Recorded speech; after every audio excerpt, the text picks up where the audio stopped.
அனைவருக்கும் வணக்கம். இன்னைக்கு டிஎன்ஏல என்ன முக்கியமான செய்திகள் இருக்கு அப்படின்னு சொல்லி பார்ப்போம்.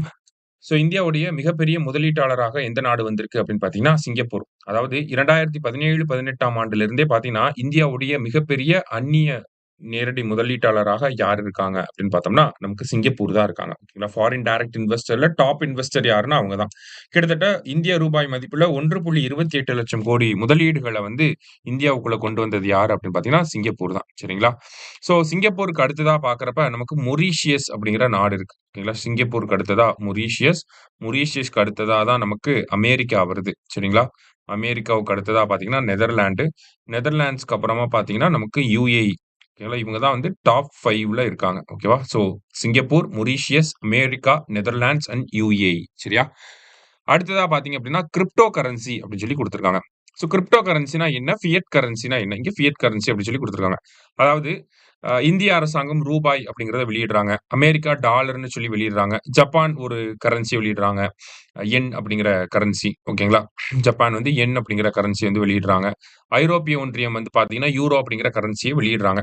இது எல்லாமே அந்தந்த நாடுகளுடைய மைய வங்கி. இந்தியாவுனா இப்ப ரிசர்வ் பேங்க்னால வெளியிடக்கூடியது தான் ரூபாய் அப்படிங்கிறது. அந்த மாரி ஒவ்வொரு நாடும் அவங்களோட மைய வங்கியினால வெளியிடக்கூடிய கரன்சிகள நம்ம என்னன்னு சொல்றோம்னா, ஃபியட் கரன்சி அப்படின்னு சொல்லி சொல்லுவோம். இந்த ஃபியட் கரன்சி தான் ஒவ்வொரு நாட்டுக்குள்ளேயும் சரி, உள்நாட்டு வணிகத்துக்கும் சரி, வெளிநாட்டு நாடுகளுக்கு இடையேயான வணிகத்துக்கும் சரி, ஒரு அதிகாரப்பூர்வ நாணயங்களாக இருக்கிறது என்னன்னா, இந்த ஃபியட் கரன்சிகள். லீகல் டெண்டர் அப்படின்னு சொல்லி சொல்லுவாங்க. இதற்கு அப்படியே ஆப்போசிட்டா இருக்கிறது தான் கிரிப்டோ கரன்சி அப்படின்னு நம்ம சொல்லுவோம். சரிங்களா? இந்த கிரிப்டோ கரன்சிய பொறுத்தவரைக்கும் பார்த்தீங்கன்னா, இது ஒரு தனியார் கரன்சி அப்படின்னு சொல்லி சொல்லலாம். ஏன் தனியார் கரன்சின்னு சொல்றோம்? இது எந்த ஒரு நாடுகள்னாலயும் வெளியிடப்பட கிடையாது. இதுக்கு ஃபியட் கரன்சி அப்படிங்கிற அங்கீகாரம் கிடையாது. கிரிப்டோ கரன்சிகள் அப்படிங்கிறது ஒரு ரூபாய் நோட்டுகளாவோ, இல்ல நாணயங்களாகவோ, இல்ல ஒரு மனி டிரான்ஸ்ஃபராவோ நம்மனால எதுவுமே பண்ண முடியாது. இது முழுக்க முழுக்க பார்த்தீங்கன்னா, ஒரு மின்னணு பணம். மணி அப்படின்னு சொல்லி சொல்லுவாங்க. ஓகேங்களா? நம்ம கேம்லாம் விளையாடுறப்போ கிரெடிட்ஸ் அப்படிங்கிறது கிடைக்கும். ஓகேவா?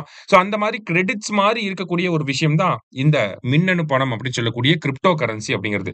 இந்த கிரிப்டோ கரன்சிய பொறுத்தவரைக்கும் பார்த்தீங்கன்னா, நமக்கு பிட்காயின் அப்படிங்கிறது தான் இதுல ஃபேமஸான கிரிப்டோ கரன்சி அப்படின்னு பார்த்தீங்கன்னா, பிட்காயின் கேள்விப்பட்டிருப்பீங்க இந்த வார்த்தைய. இது எல்லாமே பார்த்தீங்கன்னா, நமக்கு இந்த பிளாக் செயின் தொழில்நுட்பம் மூலியமா ஒர்க் ஆகக்கூடிய விஷயங்கள் தான் இந்த கிரிப்டோ கரன்சிகள் எல்லாமே. முதல்ல பார்த்தீங்க அப்படின்னா, நமக்கு அண்டர் வேர்ல்ட் ஆக்டிவிட்டீஸ்க்கு போதை மருந்துகள வாங்குறதுக்கு அந்த மாதிரி நிழல் உலக பணி அந்த பரிமாற்றங்களுக்காக தான் இந்த ஒரு கிரிப்டோ கரன்சிகள் பயன்படுத்த ஆரம்பிக்கப்பட்டுச்சு. தொடர்ச்சியா பார்த்தீங்க அப்படின்னா, அதன் பிறகு இந்த மாதிரி உண்மையான நாணயங்கள் மீது நம்பிக்கை இல்லாத மக்கள், வங்கிகள் மீது நம்பிக்கை இல்லாத மக்கள்லாம் போக போக இதெல்லாம் பயன்படுத்த ஆரம்பிச்சுட்டாங்க. சரிங்களா? சோ, இப்போ இந்த காலகட்டத்தில பார்த்தீங்க அப்படின்னா, இந்த கிரிப்டோ கரன்சி அப்படிங்கிறது பல்வேறு பயன்களுக்காக வாங்கப்படுது. உதாரணத்துக்கு கேம்ஸ்க்காக, மார்க்கெட் பிளேஸ், சோசியல் நெட்வொர்க் இந்த மாதிரியான விஷயங்களுக்காக ஈத்திரியம் அப்படிங்கிற இந்த கிரிப்டோ கரன்சி பயன்படுத்தப்படுது. அதே மாரி stable coins, utility tokens, governance tokens இந்த மாரி பல்வேறு வகையான இந்த என்எஃப்டி, ஆப்ஸ் இந்த மாரி பல்வேறு வகையான கிரிப்டோ கரன்சிகள் மக்கள் மத்தியில பயன்படுத்தப்பட்டு தான் வருது. இந்த கிரிப்டோ கரன்சிகள ஒரு சில நாடுகள்ல அனுமதிக்கப்படல. ஒரு சில நாடுகள் அத அனுமதிச்சும் இருக்காங்க. உதாரணத்துக்கு America, Canada, Japan, England, Germany, Australia போன்ற நாடுகள்லாம் கிரிப்டோ கரன்சி மேல முதலீடுகள் பண்றதுக்கு, பரிவர்த்தனை பண்றதுக்குலாம் சட்டப்பூர்வமாக அனுமதிச்சிருக்காங்க. நிறுவனங்களும் பார்த்தீங்கன்னா சரி, தனிநபர்கள் பார்த்தீங்கன்னாலும் சரி, அவங்க இந்த பண பரிமாற்றங்களுக்கு பதிலாக இந்த கிரிப்டோ கரன்சிகள் பரிமாற்றம் கூட பண்ணிக்கலாம் அப்படிங்கிறது அங்க சட்டப்பூர்வமாக அனுமதிக்கப்பட்ட ஒரு சில விஷயங்கள். சரியா? ஆனா சீனா, நேபாள், வங்காளதேசம், ஆப்கானிஸ்தான், மொராக்கோ, எகிப்து போன்ற நாடுகள்ல கிரிப்டோ கரன்சிலாம் முற்றிலுமாக தடை செய்யப்பட்டிருக்கு. இந்தியா உட்பட முக்கியமா பார்த்தீங்கன்னா, இந்தியாலுமே இந்த கிரிப்டோ கரன்சி அப்படிங்கிறது முற்றிலும் தடை கிடையாது. ஒரு சில காரணங்களுக்காக நம்மளால பயன்படுத்திக்க முடியும்.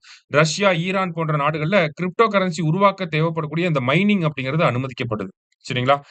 அடுத்ததா இந்தியாவுக்குள்ள பார்த்தீங்க அப்படின்னா, கிரிப்டோ கரன்சி அப்படிங்கிறது வாங்கலாம், விற்கலாம். ஓகேங்களா? அதற்கு தடையே கிடையாது. ஆனா, இந்த பிரிவென்ஷன் ஆஃப் மனி லாண்டரிங் ஆக்ட்க்கு கீழ பார்த்தீங்கன்னா, இந்த எஃப்ஐயுஐஎன்டி அப்படிங்கிற இந்த இடத்துல பதிவு செய்து கொண்ட வாடிக்கையாளர்கள் மட்டும் தான் நமக்கு கிரிப்டோ கரன்சிகள வாங்க முடியும். சரிங்களா? இப்ப coin D, Z, DCX, CoinSwitch, ZebPay, you know coin இந்த மாதிரியான எஃப்ஐயு கிட்ட பதிவு செய்து இருக்கக்கூடிய நிறுவனங்கள்லாம் இருப்பாங்க இல்லையா? அந்த மாதிரியானவங்க கிட்ட இருந்து மட்டும் தான் நம்ம கிரிப்டோ கரன்சிகள வாங்க முடியும். இல்லாட்டி நம்மனால அத வாங்க முடியாது, பயன்படுத்தவும் முடியாது. ஓகேங்களா? அதே மாரி கிரிப்டோ கரன்சி முதலீடுகள் மேல, கிரிப்டோ கரன்சி வர்த்தகங்கள் மேல இந்திய அரசாங்கம் பார்த்தீங்கன்னா, கிட்டத்தட்ட 30% மூலதன ஆதாய வரி. ஓகேங்களா? கேப்பிட்டல் கெயின்ஸ் டாக்ஸ் அப்படிங்கிறது. ஓகேங்களா? மூலதன ஆதாய வரி அப்படின்னா, கேப்பிட்டல் கெயின்ஸ் டாக்ஸ் அப்படின்னு சொல்லுவாங்க. இந்த மூலதன ஆதாய வரி எவ்வளவு விதிக்கிறாங்க அப்படின்னு பார்த்தீங்கன்னா, 30% வந்து விதிக்கிறாங்க. சரியா? ஏறக்குறைய மத்த கிரிப்டோ கரன்சிகள் அப்படின்னு சொல்லி ஒரு சில பேர் எத்திரியம், சொலானா, யுஎஸ்டி டெதர், யுஎஸ்டிசி இந்த மாதிரியான கிரிப்டோ கரன்சிகளும் வந்து பயன்பாட்டில் இருக்க தான் செய்யுது. உலக அளவுல பார்த்தோம் அப்படின்னா, கிரிப்டோ கரன்சி வர்த்தகத்துல 2024ல பார்த்தீங்கன்னா, அமெரிக்கா முதலிடத்திலயும், ஐரோப்பிய யூனியன் வந்து 2வது இடத்திலயும் இருக்கு. இப்ப இந்த கிரிப்டோ கரன்சிகள பயன்படுத்துவதில இந்தியாவுல லீகல் டெண்டரா மாத்துறதுல நெறைய பிரச்சனைகள் இருக்கு. மக்கள் வந்து ஈஸியா ஏமாற்றப்படலாம் இதுல. அதனால தான் எந்த ஒரு நாடுகளுமே அவ்வளவு எளிதாக இந்த கிரிப்டோ கரன்சிகள பயன்படுத்துவதற்கான ஒப்புதல வழங்குறது கிடையாது. இப்ப அ கிரிப்டோ கரன்சிக்குன்னு ஒரு சில ஆப் அந்த மாரிலாம் இருக்கும். அதே மாதிரியான அப்ளிகேஷன போலியாக உருவாக்கி, மக்கள வந்து அந்த கிரிப்டோ கரன்சிகள அதிகமா வாங்க வச்சு, அந்த மாதிரியான ஏமாத்தக்கூடிய ஆட்களும் இருக்காங்க. இப்போ ஒரு எக்ஸாம்பிள்க்கு எக்ஸ் அப்படிங்கிற பிட்காயின் வந்து அதிகமான விலைக்கு போகுது அப்படின்னு சொல்லி சமூக ஊடகங்கள்ல பொய்யான ஒரு பிரச்சாரத்த கிரியேட் பண்ணி, மக்கள் அதிகமா அந்த கிரிப்டோ கரன்சிய வாங்க வச்சு, அதுக்கப்புறமா அது வித்துட்டு போறது. இந்த மாதிரியான பம்ப் அண்ட் டம்ப் அப்படிங்கிற ஏமாற்று வேலைகள், மல்டி லெவல் மார்க்கெட்டிங் மூலியமா எம்எல்எம் அப்படின்னு சொல்லி சொல்லுவாங்க. நம்ம கேள்விப்பட்டிருப்பீங்க. சதுரங்க வேட்டை படத்துல கூட பார்த்திருப்பீங்க. இந்த எம்எல்எம் அப்படிங்கிற இந்த முறையின் மூலியமாக நெறைய பேர கிரிப்டோ கரன்சிய வாங்க வச்சு, அப்படியே அவங்கள ஏமாத்துறது. அவங்களோட வங்கி கணக்குகள்ல இருந்து பணத்த திருடிக்கிறது. இந்த மாதிரியான வேலைகள்லயுமே நெறைய பேர் ஈடுபட்டுட்டு இருக்கிறாங்க. சரிங்களா? ஸோ இந்த மாதிரி எல்லாம் இருக்கறனால, நமக்கு கிரிப்டோ கரன்சி அப்படிங்கிறத பயன்படுத்துறதுக்கான ஆபத்து நிறைந்த ஒரு விஷயமா இருக்கு. அதே மாரி பொதுவா எந்த நாட்டினுடைய மைய வங்கியும் இந்த கிரிப்டோ கரன்சிய வந்து பெரிய அளவுல அப்ரூவ் பண்ண கிடையாது. ஏன்னா, இத கண்ட்ரோல் பண்றது அப்படிங்கிறது ரொம்ப கடினமாக இருக்கு. ஈஸியா ஏமாத்தப்படலாம் மக்கள்.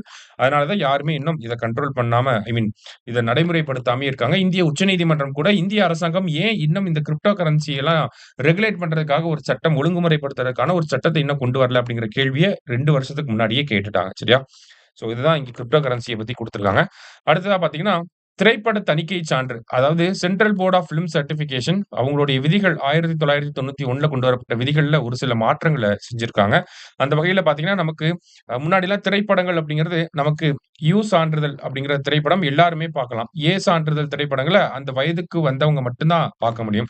இதே யுஏ அப்படின்னு பார்த்தீங்கன்னா, 12 வயசுக்கு மேல இருக்கக்கூடிய ஆட்கள் எல்லாருமே வந்து பார்க்குற மாரி இருந்துச்சு. இந்த ஒரு கிளாசிஃபிகேஷனுக்கு பதிலா இப்ப புதுசா என்ன ஒரு நடைமுறைய கொண்டு வந்திருக்காங்க அப்படின்னா, நமக்கு சினிமாட்டோகிராஃப் ஆக்ட் ஒளிப்பதிவு சட்டம் 1952ல வந்திருக்கும். இந்த சட்டங்கள் இதுக்கு கீழ இருக்கக்கூடிய விதிகள் ஒரு சிலவற்ற திருத்தி, நமக்கு என்ன பண்ணியிருக்காங்க அப்படின்னா, கேட்டகரிய மாத்திருக்காங்க. யுஏ 7+ அப்படிங்கிற ஒரு கேட்டகரிய கொண்டு வந்திருக்காங்க. அடுத்தது யுஏ 13+ அப்படிங்கிற ஒரு கேட்டகரிய கொண்டு வந்திருக்காங்க. அடுத்தது யுஏ 16+ அப்படிங்கிற ஒரு கேட்டகரிய கொண்டு வந்திருக்காங்க. ஓகேங்களா? முன்னாடி யுஏன்னு இருந்தத இப்ப ஒரே மாதிரி ஏஜ் கேட்டகரி பேஸ் பண்ணி மாத்திட்டாங்க. அப்ப நமக்கு எக்ஸாம்ல கேட்டாங்கன்னா 7+, 13+, 16+ அப்படிங்கிற இந்த நம்பர தான் நமக்கு கேட்கறதுக்கு அதிகமா வாய்ப்பு இருக்கு. ஸோ இந்த பேசிஸ்ல நமக்கு படத்தோட சான்றிதழ்கள், தணிக்கை சான்றிதழ்கள் வழங்கப்படும் அப்படின்னு சொல்லி central board of film certification இனிமேல் இந்த மாதிரியான ஒரு சர்டிஃபிகேட் தான் வழங்கப்படும் அப்படிங்கிறத நமக்கு சொல்லியிருக்காங்க. சரியா? ஸோ இன்னைக்கு டிஎன்ஏல முக்கியமான செய்திகள வந்து பார்த்திருக்கோம். நன்றி.